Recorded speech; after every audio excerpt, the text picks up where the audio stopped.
the button. The astrology of you. What does that mean? Come and join us on Uplift today. We'd love to share some info.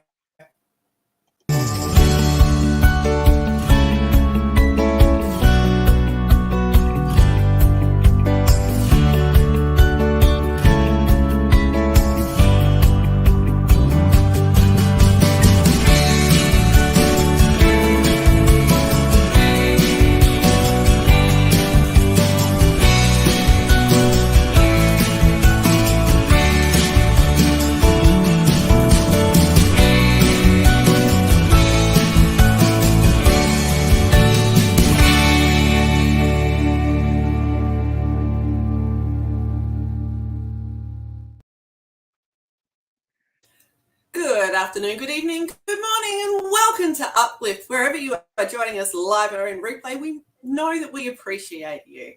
My name's Sarah Wade. I am the co-host of the show. Looking forward to sharing some more about the astrology of you today. Joining you from Perth in Australia and from the other side of the world. I've got these two amazing gentlemen here with me. Firstly, my beautiful co-host Neil Russell. Thanks for joining us today. Wonderful to be with you, Sarah. I'm just really excited because there's so many synchronicities that have happened in the world to have Jim here today. So it was just really exciting.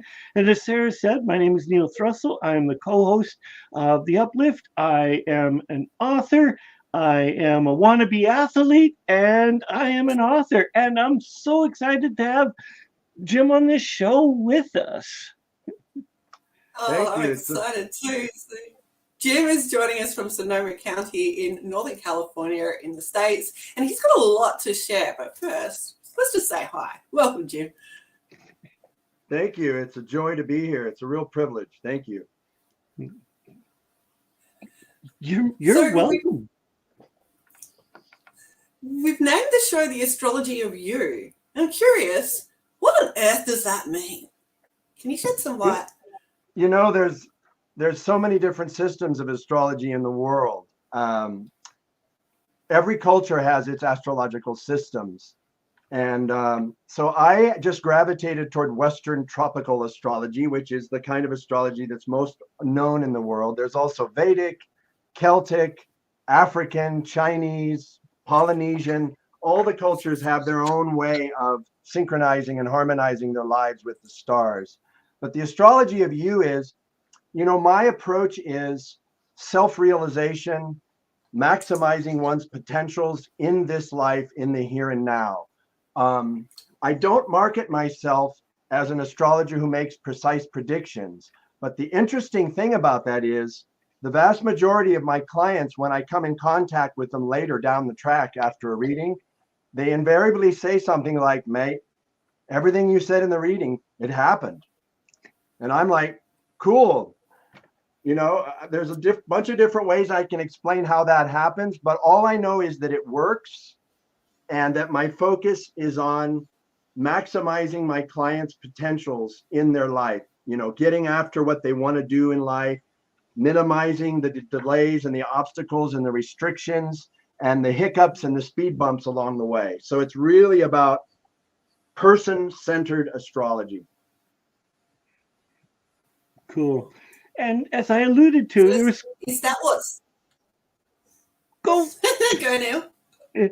As I alluded to, there was quite the synchronicities for Jim to be here on the show. I, at the last minute, chose to attend a conference, which was 14-hour drive away from me. So I went and drove there, and I stayed in this particular hotel and went to the conference. And on the first day, I am seated right next to Jim. And in my view, we got along great and it was wonderful and everything.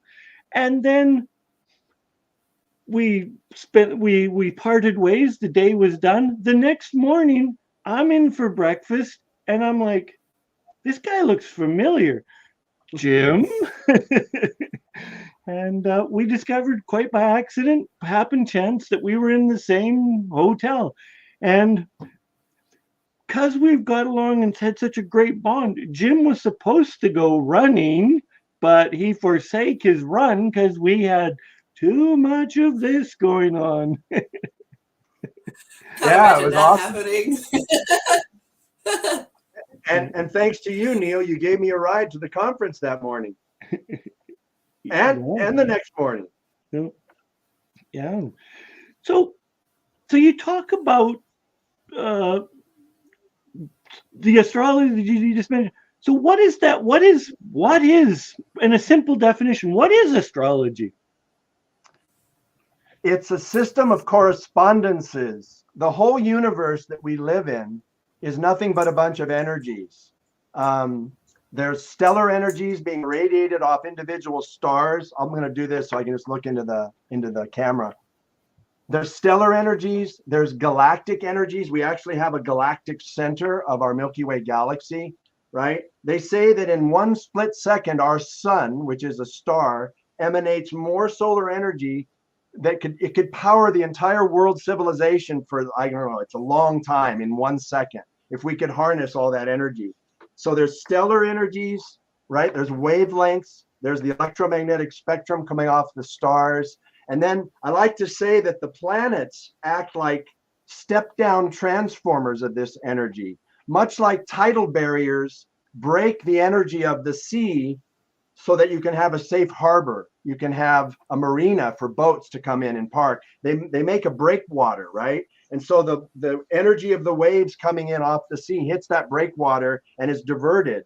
And so as the planets make their orbits around the sun, it forms these geometric grids of energy. And each planet is also reflecting and emanating its own energies. And so the moment we take our first breath, when we're born, there is a very unique pattern of stellar, planetary, comets, asteroids. Everything is setting up almost like a grid-like network of electromagnetic energies, radiant energy, harmonics, frequencies, wavelengths. It's the stuff Nikola Tesla talked about a lot. Yeah. But your birth chart is a snapshot of that energetic print, that imprint. And it turns out that it's like a script or a screenplay for your life. It's really far out. Curious to me why that date wasn't conception date and when it's your birth. Do you have an answer for that one? There is a branch of astrology that does the conception. They go back 9 months and they look. There's what's called prenatal astrology. That's not my specialty. Again, there's medical astrology. There's astrology that looks at the timing of markets for investments to make money. I do relationship astrology where I take the birth charts of two individuals and I run a series of scans on their magnetics, on their energetic imprints that they both have. And I can see one person's planets drop into the chart of the other person. So I can see how this person influences this person in communication, emotional expression, artistic creativity, career potentials, home life, health. There's everything you can imagine because the horoscope is divided into 12 different sectors, which we call houses. And each house of the horoscope or the birth chart represents a different sector or area of your life. So for instance, we just had a solar eclipse in Libra on Saturday the 14th at 21 degrees Libra. So this eclipse fell in my 7th house of relationships, and solar eclipses mark new beginnings, fresh starts, and clean slates in that area of life. So guess what? The EFI, or the eclipse field of influence, can stretch many weeks or even months before the actual eclipse moment. And as the other planets come around the sky and transit across that eclipse degree, right on that eclipse point, they trigger more activity in the chart months and sometimes years after the eclipse. So for me, this eclipse signaled new relationships. And Neil and you are just two of many people I have just met in the last month or two. So I saw it coming and I go, I'm going to go to this conference. I'm going to utilize this potential that I see coming in a solar eclipse, and I'm going to just network with all these amazing souls. And it came to pass.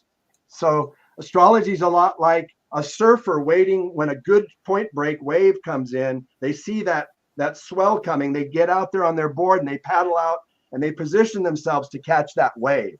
So in one sense, learning your chart is a lot like learning how to surf the planetary waves of energy. Oh, what an analogy. Is that pretty good? Well done. So you talked about a chart. So what is it? What is a chart? I'm surfing with a chart. What is a chart? Let me see here. This is a chart. Which one did I grab? Doesn't matter which one I grabbed.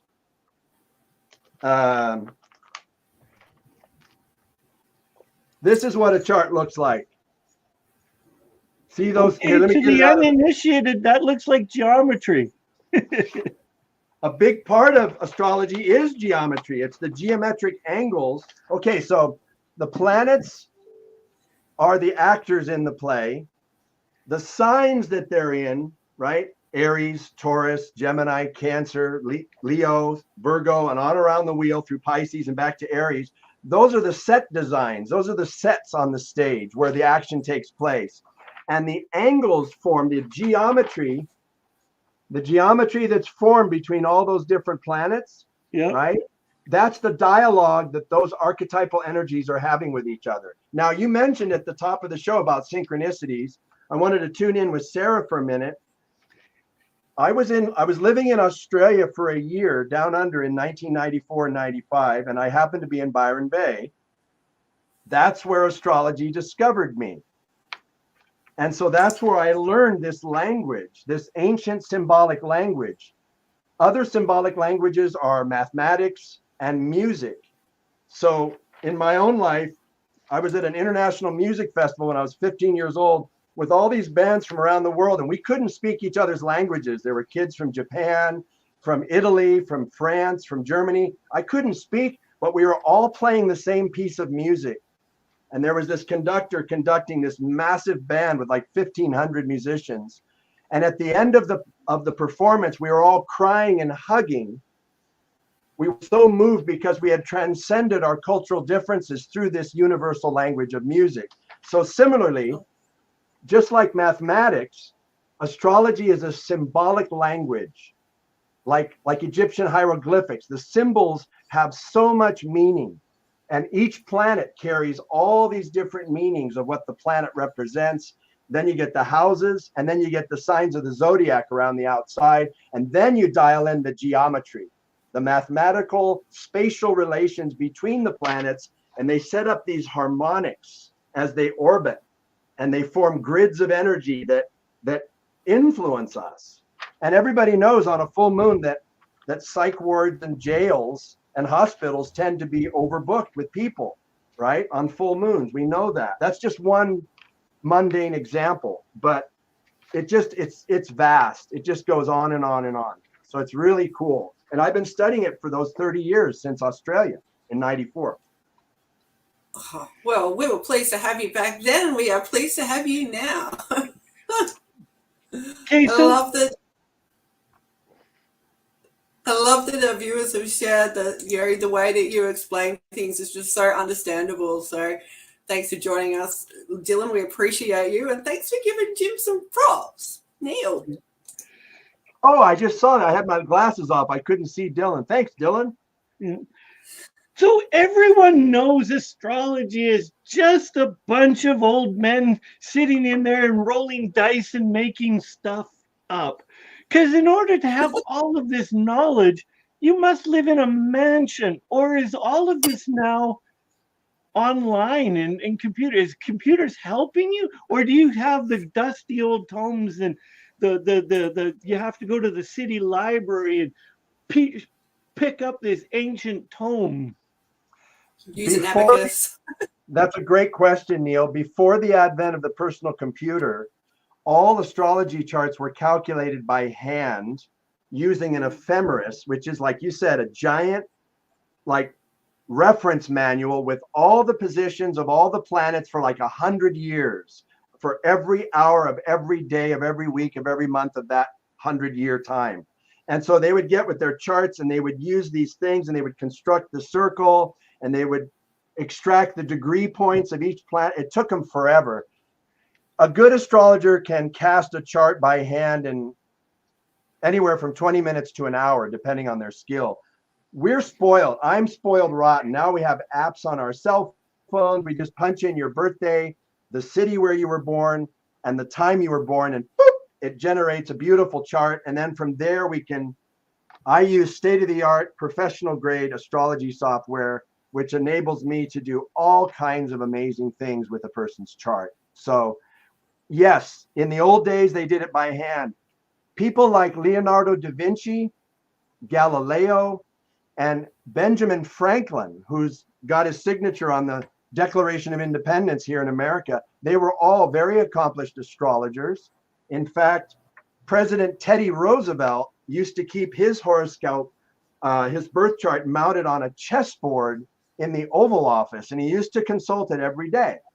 And if you go far enough back in history, all the kings, all the prime ministers, the leaders, and even a lot of modern presidents had personal astrologers. So they would consult the astrologer. Even today in India, when a child is born, the parents will have the chart drawn up and they'll have a professional astrologer look. The reason is they want to see what are the potentials of this child. What does this child, what are they bringing into the world? And if we can see what their destiny is, what their propensity is, what their natural gifts, talents, and resources are going to be, then we can support that child and not put up a bunch of blocks that they later have to heal through trauma therapy and all this other stuff. We've become so separated from Mother Nature due to civilization. And this is not a judgment or a criticism. This is an observation of historical fact that since the Industrial Revolution, humanity has disconnected ourselves from the natural world, and we work in factories, we work under artificial lights. We don't go to bed when the sun goes down anymore. We stay up and work all night. So the human form of life has been removed and disassociated from those natural rhythms of Mother Nature. And so what astrology does, it's kind of like a timing belt on your engine. It keeps all the workings of the engine in time, in sync. It harmonizes all the parts. So when you learn your chart, like I did going to this conference, I saw that eclipse coming and I took advantage of it, knowing full well that it was in my 7th house of relationships. And other planets were making aspects to my professional career point, which is called the 10th house cusp or the midheaven. And I saw all that coming and I go, yes, I'm going to step in and take advantage of these energetic potentials and maximize my life. And it's a way to sidestep a lot of grief. Beautiful. So if you'd like to build a new relationship with Jim, I know that it might be a good opportunity to reach out now and book an appointment to chat with him. As you know, he is the founder of Starduster Services and would love to help you to help yourself in the ways that he's just mentioned. So, Jim, have you got anything that you would like to offer to our audience today? Yeah, if you email me at my email address through my website at stardusterservices.windowsite.com, and you mention this podcast, I'll give you a $25 discount off your new client reading. Wonderful. Thank you. Thank you. I mean, with $25, you can take a couple friends out to coffee or a croissant or, buy them something nice. So, yeah. Celebrate those relationships. Yeah. Wonderful. Thank you for sharing. You bet. Thank you. Well, somehow we lost my co-host. Oh, well, we'll continue on.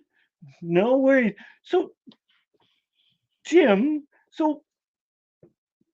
astrology, what does it need? Like, for, let's say, if I know nothing about it and I'm intrigued. So what would be some of the initial questions that you would ask me, just so that you could do what you now told me was a chart? So to build my chart, what sort of information would you need? I need your complete birth data. This is a great question. I need your birthday, like February, whatever, 19, whatever. And then I need the city where you were born. And hopefully you have your birth certificate or you have a family witness memory of your birth time, because the earth is spinning so fast on its axis that every 15 minutes that goes by, the zodiac shifts a whole degree on the horizon. And so the birth time becomes critical, especially when I'm doing relationship compatibility between any two people. When I'm looking at their two charts, if the time is off, the houses don't intersect properly. And so I get a false read. Now, a lot of my clients come to me without the birth time. There are other dimensions of knowledge that I can fill in those gaps with. For instance, I can use numerology. I can use my knowledge of human design. And I can use things like the gene keys by one of my colleagues, Richard Rudd from the Wisdom Keepers Council. There's other ways I can work around that time, not knowing the birth time. So that's not a disqualifier. But when it comes to those really intricate compatibility scans that I do for my relationship readings, the exact birth time is highly recommended. Wonderful. So you mentioned something. So what is numerology? What is a quick definition of numerology? I use the Pythagorean numerology, which is the Pythagorean theorem. Remember that? The a squared plus b squared equals c squared, the hypotenuse and all that in geometry class. I only ever used that to figure out how many shingles I needed on a roof. Finally, there's a practical application of geometry, right? Yeah.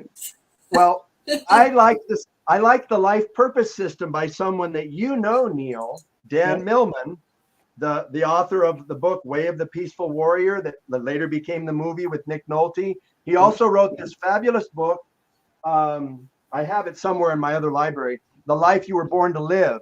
So I've studied that book for over 30 years. So what I do is I take all the single digits in your birthday, right? Like January 1st, 2000.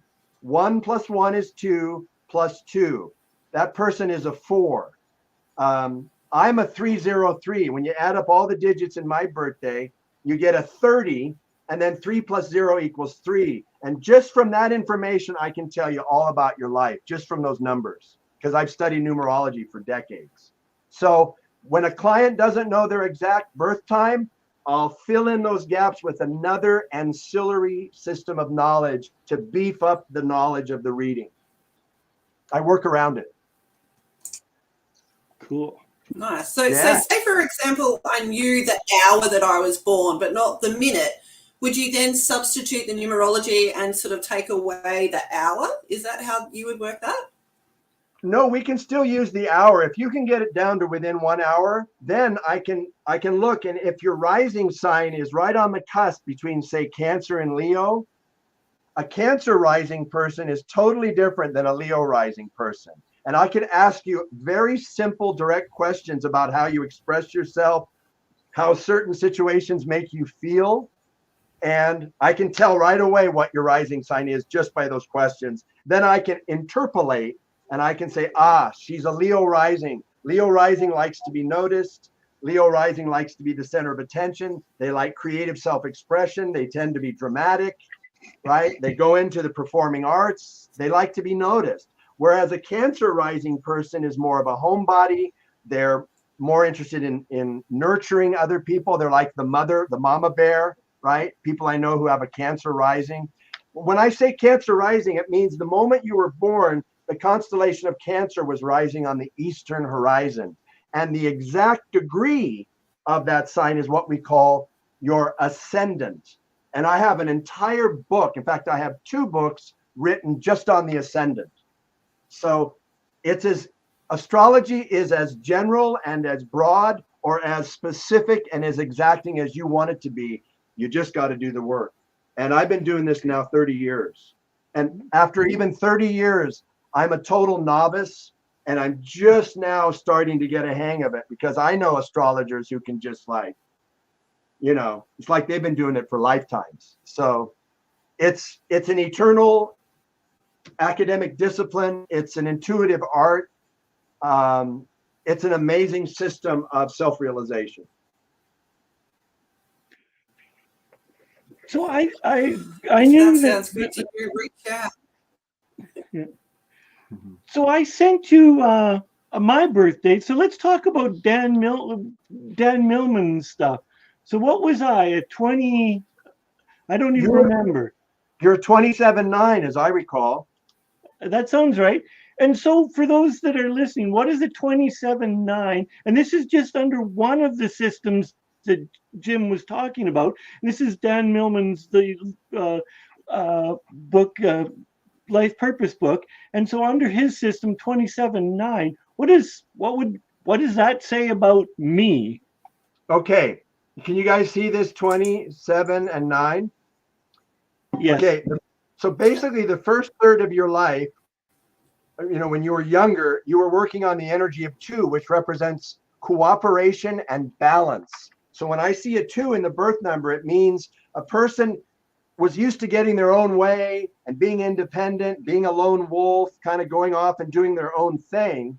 And they need to learn to get along with other people. So the 2 shows up, and I know right away that, this person's learning lessons of getting along within a family or a team environment. They need to harmonize their desires and their wishes with the wishes of the group. That's what the 7 is, issues around trust. So I know lots of my friends and family have 7s in their birth number. 7 means they wait and see about certain things. They're not ready to dive in and commit with people. They can be suspicious, they can be skeptical, they don't trust, which there's no good or bad energies. They're just individual energies that get harmonized through the life.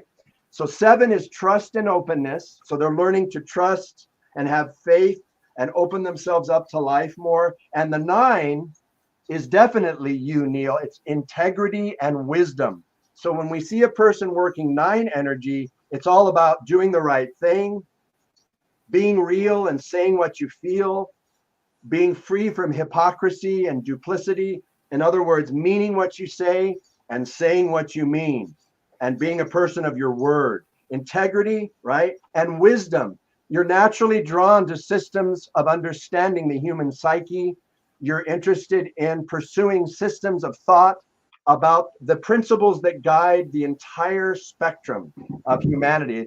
These principles are above religion, and they're above politics, and they're above the realm of business. These are principles, kind of like Jedi Knight stuff. They're universal themes and archetypes that apply to all people in all places for all times, regardless of culture, regardless of ethnicity, regardless of gender orientation. These 9 issues of integrity and wisdom are about those universal harmonizing principles that bring us all together. So that's you, 27.9, because the 2 plus the 7 equals the 9.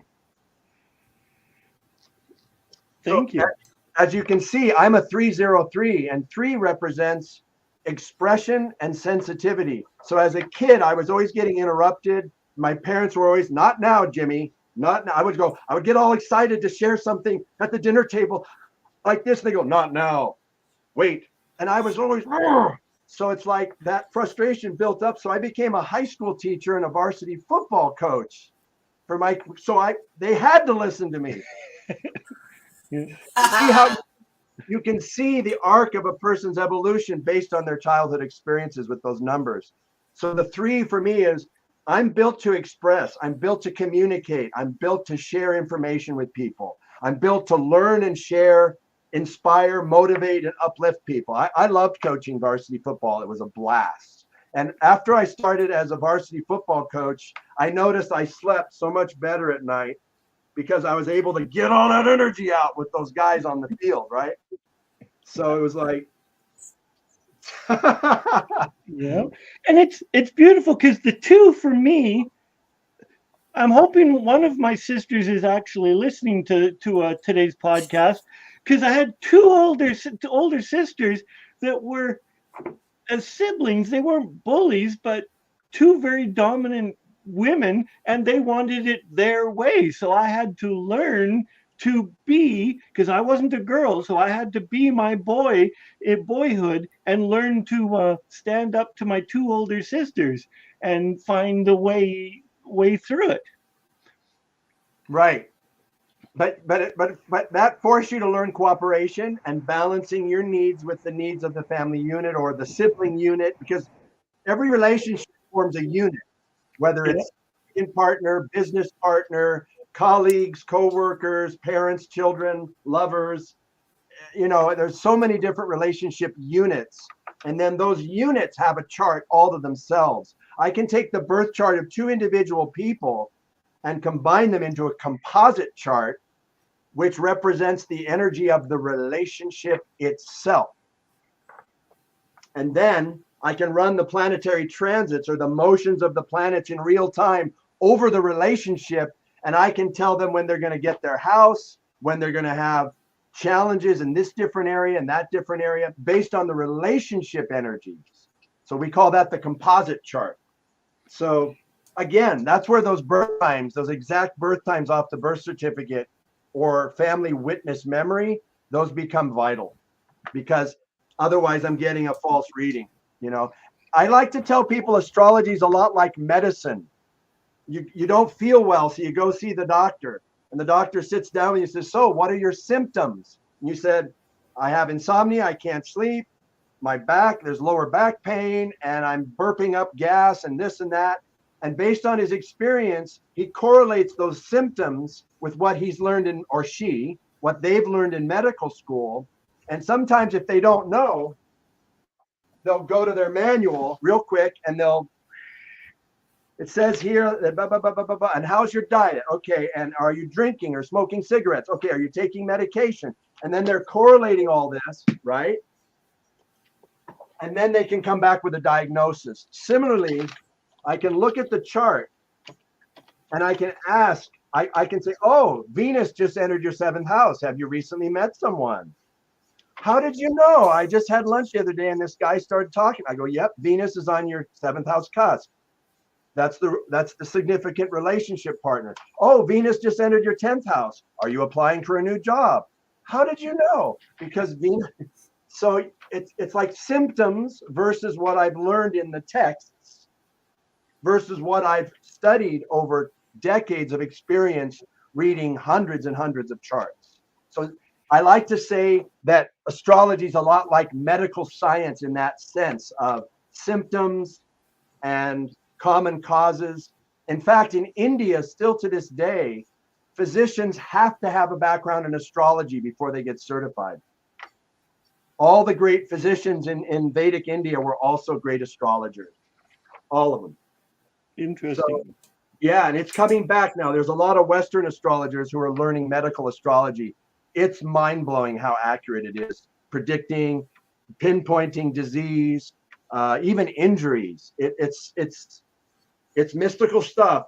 And to describe how it actually works in metaphysical terms, it really does border on the spiritual, mystical kind of Jedi Knight stuff. And I have to be careful to use the right words because some people can get triggered if you use words that can be misconstrued as religious or dogmatic or deterministic. You know what I mean? Like, because a lot of people have bad experiences with those realms of human conduct. And so I've learned over decades to use words that resonate with people, that open up possibilities for more accurate interpretations.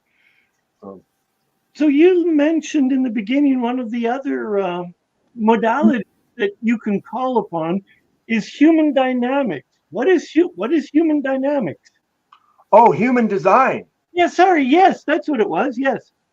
Yeah, my wife Joelle introduced me to human design a couple of years ago. It's fascinating. It's growing like wildfire all over the world. Human design is a system that combines the I Ching, the Kabbalah, metaphysics, and primarily it relies on astrology, but it dials in those other wisdom traditions of human personality analysis and potential, right? And so, for instance, there are 4 major types: reflectors, manifestors, generators, and projectors. And each one represents a different percentage of the population. When I found out that I'm a projector and that my strategy is to wait for the invitation, It totally answered why all my attempts at marketing, promotions, and advertising never yielded any readings. In all my years as a professional astrologer, I've maybe gotten 1%, just a tiny fraction of my clients have come from any flyers, any promotion. So when I learned human design, that I'm a projector, that we have to wait to be invited in. In other words, someone has to recognize what we're offering and go, oh, I've heard about you. My friend got a reading from you and they were blown away. I would like a reading. And once I'm invited, then my talents kick in big time. But I just can't walk up to anybody and just foist, hey, you want a reading? It doesn't work that way. I have to wait to be invited. Like someone has to recognize what I do. And that's why 99% of my clients have all come from word of mouth referrals, because I'm a projector. So that's the human design. My wife's a generator, and the way she works, and you read it down, it's absolutely fascinating. So again, there's multiple systems of understanding ourselves. There's multiple dynamic, interactive systems of self-knowledge that exist today. And we are on the cusp of the age of Aquarius, which means a more person-centered approach to understanding our place in the cosmos. And it's a very exciting time. It's awesome. Yeah. And even though I couldn't remember the name of human design, my friend Rick, who's been on our show, says that I am a projector as well. He's done my calculation. And the role of the projector in the human society is to give advice. We're meant to be consultants, advisors. Like a president, they have a panel of advisors. They have a defense advisor, they have economic advisors, they have all these different advisors, because they can't keep everything straight, the millions of things they deal with. So they have to turn to their various experts to get the latest update on, hey, so-and-so, what do you think we should do about this? Well, based on the data I've analyzed, I think you should do that. So that's what the projector does. We're like, think of Merlin. Remember Merlin, the wizard with King Arthur in the Round Table and Excalibur and Camelot? Think of Gandalf, who gives advice to King Aragon. Think of Obi-Wan Kenobi, right, who gives advice to Luke Skywalker. These are projectors. They are the wisdom keepers. They are the advisors and the consultants that guide the society for the greater good, right? They're leading the society out of suffering and towards the concept of enlightenment and freedom from suffering. That's what I do. Yes. I love it. If you are loving this and you would like to get in touch with Jim, you know what to do. Reach out to him. His details will be coming across your screen in a moment. And Jim has got a special offer for those who are watching today. Jim? If you reach out to me for your first new client reading, I will give you a $25 discount if you mention this podcast. We mentioned Sarah and Neil and uplift, which is what I love to do for people, is to uplift their situation. Love that. And on that, we'd love to know where you're joining us from. We've got people from all over the world who've been commenting. We appreciate you. But whether you're watching this live in replay, I should say, let us know. We've got a lot of amazing humans popping in saying that they're a projector, they're a generator. Oh, so many people relating to this subject. Wonderful, wonderful. And hey, if you've got any questions for Jim, feel free to drop a link in or drop something in and ask him a question. I'm sure he'd be more than happy to answer. So I don't remember, because my friend Rick did all of this work. So for human design, what is the criteria? So let's say I want my human design done. So is it birth date again? Is it by blood sample? What is it? What is it through? It's basically the same thing as your birth chart. So they're going to ask you, there's a lot of free sites on the internet. You can just Google and search for human design. They're going to want your birthday, the month, the day, the year, the city, and the time of birth. It's basically because human design primarily is extracting its layout of you from the astrological information. And then they're using the I Ching, the Kabbalah, and metaphysical principles.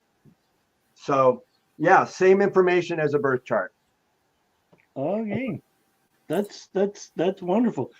So now our viewers and our listeners can understand how it's easy for you to make these, if they don't have their exact time of birth, how it all coalesces together, that you can help build a greater chart for them when you have multiple tools in your toolbox.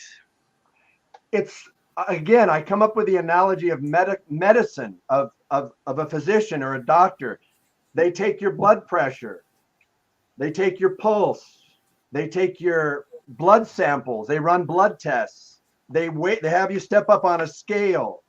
Sometimes they'll check your oxygen content with a little thing that fits on the end of your finger. Then they start asking you questions. So that what they're doing is they're drawing samples of you from many different levels of understanding, from the circulatory system, the respiratory system, the digestive system. Oh, you're constipated. Have you been drinking enough water? Have you been getting enough fiber? Have you been moving your body? So are you taking certain medications that we know slow down the digestive eliminatory processes? So astrology is the same way. If I'm missing the birth time, I can plug in other systems to fill out the picture of you, the astrology of you. And I do it all the time. In fact, I was at a wedding many, many years ago out in the boonies in Idaho. It was a wedding of some dear friends of mine. And they said, hey, can you do astrology readings for the guests at the wedding? It was right after the wedding ceremony. It was getting dark. And I said, I have no internet connection out here, but I can do their numerology if they just know their birthday. So I sat down at a picnic bench with some candles. And I said, when's your birthday? Boom, boom, boom, boom. And I used that Dan Millman system, the life purpose system. And I gave readings all night. And I think I made like $300 in tips. just going off the numbers. So if nothing else, I can just do numerology readings. If I know your north node, if I know just the position of your north node, which is what we call the axis of destiny, it goes from the south node, which is what you're starting with in this life, and it goes across the chart to the north node, which is where your life path is taking you. If I know the signs those are in, I can do a reading off that. It's amazing because there's so much knowledge that's packed into every single symbol in the chart. Like, I'll just give you an example. I'm an Aries rising, and Aries is ruled by Mars, the planet of action, the planet of taking the initiative, of raw passion and enthusiasm. So in football, I played the center. So Aries is the sign that initiates things, and Mars is taking action. So every play of our football game started with my hand. I was the first person to touch the ball, and I would snap it to the quarterback, and then he would take it and hit someone with a pass or hand it off to the running back. But I started every play in true Aries fashion. My mom says that when I was born, I had these veins on my forehead when I emerged. That's the symbol for Aries the Ram. I grew up in Los Angeles. I was born in 1965. The team of LA back then was the Rams, the Los Angeles Rams, Aries Ram. And the quarterback was Roman Gabriel. Gabriel's horn, right? The walls of Jericho. So it's like everything about my life is in my chart. And if you study anyone's life in any detail whatsoever, you'll start to see all these patterns, like numbers that keep popping up in their life. Like, how come I always see 773 or 111, or I always see the number 56, or right? And all our addresses growing up as a kid all equaled the same number. Why is that? And how come my passport number equals that same number? And why do I love the color blue so much? And how come I don't like spaghetti? And you look at the chart, it's all in the chart, everything. And there's so many systems of analysis. I'm just getting a handle on it. But you can, like in my chart, you can see my 3 older sisters in the chart. And you can see each personality of those sisters in those planets in my chart. You can see my father, you can see my mother. You can do a thing we call turning the wheel, and you can see your grandparents in your chart.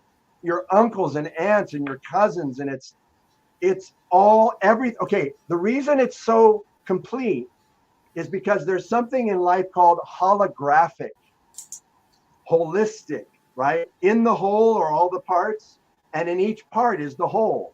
And science is now discovering the same principle. When they take the DNA out of a sap sample on a tree that's been there since the Paleocene, Pleistocene era, they can withdraw the DNA out of there, and they can get the genome of those animals that lived thousands of years ago. That was what the Jurassic Park movie was all about. Remember that movie? Yep. So this is an example of holographic understanding, that our bodies are literally made up of the elements that come out of stars. And so we're made up of the light. Light carries information, right? Binary, the digital zeros and ones in the computer language, binary on off in the human mind does the same thing. The computer was modeled after the way the mind thinks.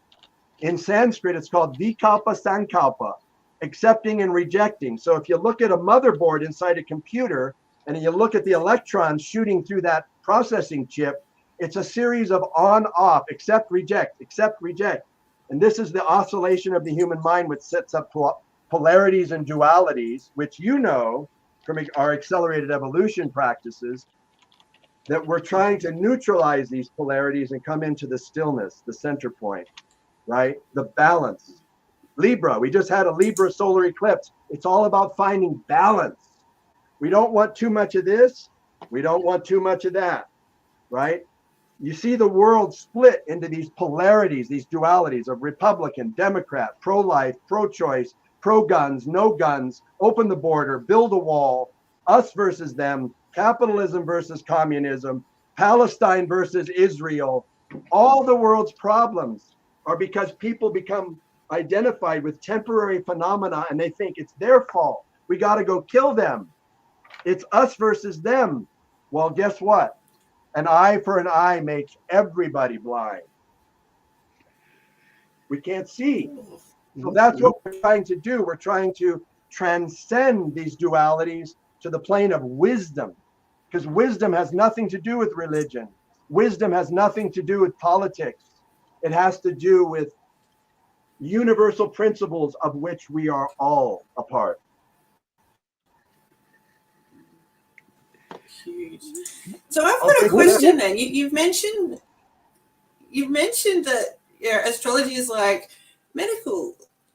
Lost the word then. How open to interpretation is it? Because we've obviously, seen star signs in newspapers and magazines and that sort of thing. Doctors, obviously, if you see one person, might give you a similar or the same or even a different diagnosis to somebody else you've gone to with the same symptoms. So for you, how open to interpretation is it? The best readings I have found in my 30 years of reading charts, the best readings always happen when the client or the person or the friend or the family member really, really, really wants to know something. There's a burning curiosity. There's a desire to know. There's a desire to learn about themselves. Like they're at a crossroads. They don't know their next particular step. Thing. It doesn't matter what the thing is. It's just like in accelerated evolution that Neil and I do.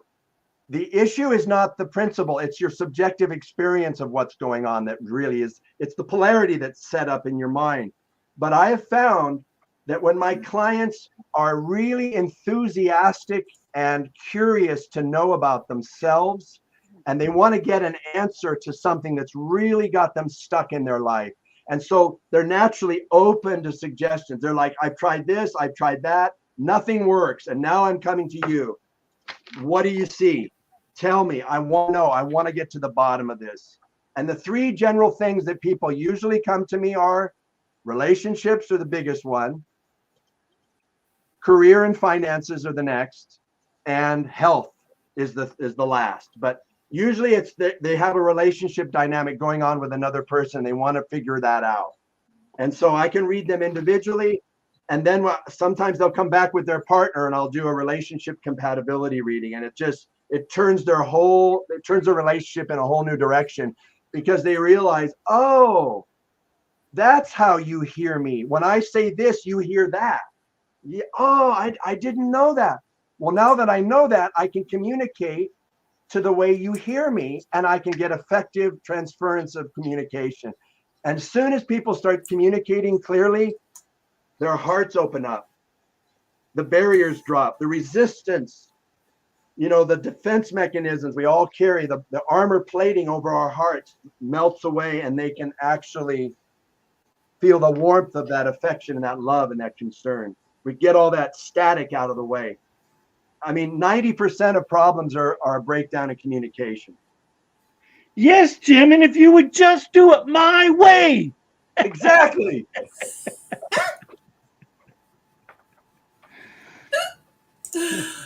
We've got people who are absolutely loving this conversation, and a past guest who's been popping these amazing comments in. Thanks for joining us today, Michelle, and everybody else who is joining us. If anybody has any questions for Jim, please feel free to drop them in. We've got about 10 minutes left of this episode. We'd love to hear from you. Yeah. Well, what we didn't do last time, and it would have been so powerful, was to have Michelle do a reading and share, just like Jim shared. So I'm sorry, Michelle. We'll have to have her back on the show. And just like we'll have to have Jim back on the show. Anyways, so we've done, so Enneagrams. Do you use Enneagrams? Many people know about Enneagrams, but do you use them? My wife has studied the Enneagram system a little more than I have. All I know is I'm a number 6 in the Enneagram, and I think I have a 7 wing. I haven't dove into it. She has more than me. But again, I use the analogy of a jewel, and a gemstone or a jewel, which happens to be where this eclipse was. It was in the nakshatra of Vedic astrology of the star Spica, which is the shining jewel. And every jewel has many, many facets on it, right? You know how a jeweler will cut facets on a gem, and you turn that gemstone and it reflects the light off those beautifully cut facets, right? Well, life is one complete whole, and numerology is one facet. Astrology is another facet. Human design is another facet, which itself is composed of 4 main facets. So you just keep adding these facets, and the more beautiful cuts on a diamond or a ruby or an emerald or a sapphire, the more beautiful it becomes. This is where the concept of unity and diversity comes from. I've been blessed all my life to travel the world many, many times. And I've worked overseas, I've lived overseas, I've studied overseas, I've been all over the world. And everywhere I go, despite all the differences of language and cuisine and culture and traditions and religions and holidays, everyone is the same, because the 2 most important needs that every person has, despite all these differences, is 2 major things. It's not a want either. It's not a desire. It's an actual need. Just like we need water to drink and chocolate to eat, especially dark chocolate. It's a need. It's a need. And the need is, the greatest need of every living being is to love and be loved without fear. That is the number 1 impulse that drives us forward in our evolution. We're searching for love. We want to give love and we want to receive love without all the fear in between. And that's the greatest challenge of the modern day, because of so many different factors. We don't have time to go into them. But I go into each reading knowing that. Doesn't matter where your Venus or your Pluto or your Mars is and what aspects they're forming with each other. I already know what you want. You want to love and be loved without fear. I don't say that, but I go in because that's what I want too. I want to open my heart and just love people. I just want to love people. And I do love people. And I'm fortunate because I've traveled so many times around the world. Everywhere I go, I just fall in love with people because they're beautiful. And we're all, it's like a little mirror that reflects the light of the sun. You can And I reflect can it. say that Jim does truly fall in love. We went out for a meal. Jim and his beautiful wife and I went out for a meal, and he was so excited to introduce me to this restaurant and the owner. And oh my goodness, yes, Jim fell in love with her, but she was so easy to love. She was an incredible um, she was a heart-based entrepreneur that only wanted the best for her customers. If we could have given out of a 5-star review on Google, I know I would have given her a 20-star review just because of the love and admiration and the detail that she gave for service and her staff. It was phenomenal. She was from Vietnam. Her name was Anna. It was Mai's restaurant in Langley, British Columbia. We went back like 4 times because of the love in that restaurant. She was beaming. She brought us out her specialties. She gave us free samples. I just made this just for you. Try. Do you like? Do you like? Oh my God, this is the best food I've here. And they bring out big plates of it. Here, have some more. It's like, oh my God. This is what we're talking about. Everyone just wants to connect. And it's so tragic and so sad to see what's happening, but it's been going on since time immemorial. So I also make space in my heart that this is where people are in their evolutionary journey. These are the lessons they're learning. On a collective scale, there are places in the world where this revenge keeps going back and forth. Even in America to this day, we have a black-white thing. We have a north-south thing. There's still a southern-northern vibe in this country, all the way back to the Civil War. It's still there. And it has to work. It's almost like an infection. Like in high school, I used to get these terrible acne and I had to, get it out. And then it clears up once it's out, Yeah. So these things have to come up and be worked through. And we hold space with love and compassion and patience and tolerance.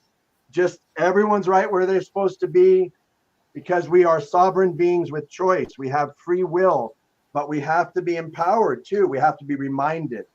So that's why we need role models and thought leaders and influencers and guides and mentors and teachers and yoga instructors. We need. Thank you, Jim, and I need to interrupt you because we are running out of time. I do not want to interrupt you, but yeah.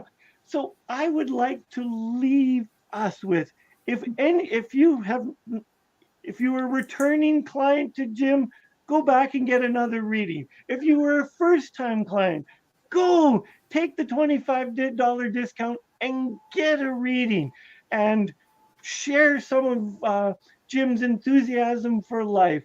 I was blessed to be part of a workshop with him and then spend time afterwards with it. So I would like to leave with whatever you do, follow your passions, follow your heart, because you are totally worth it. And know that you are loved and respected. Jim, is there anything you would like to leave our viewers and listeners, whether live on replay, with? You never get a second chance to make a first impression. And we don't know how much time we have left in this life. We don't know how many breaths we have left to take. So live each day fully. Be real, say what you feel. Give people the benefit of the doubt. Develop patience and tolerance and love. And just be yourself, because you're the only one qualified. Besides, everyone else is already taken. Right, yeah. And everyone is unique, just like everybody else. So if you've got anything that you would like to add to this conversation, we welcome you to add some comments in the replay, and know that we love and care about you, our beautiful listeners and audience. So we look forward to hearing about your conversations that you're having this week, and we will see you next time. And I know that the conversation about Enneagrams is going to continue off screen. Okay, Krista, we will get back to you. Until next time, we'll take care and design the life you deserve. You're worth it.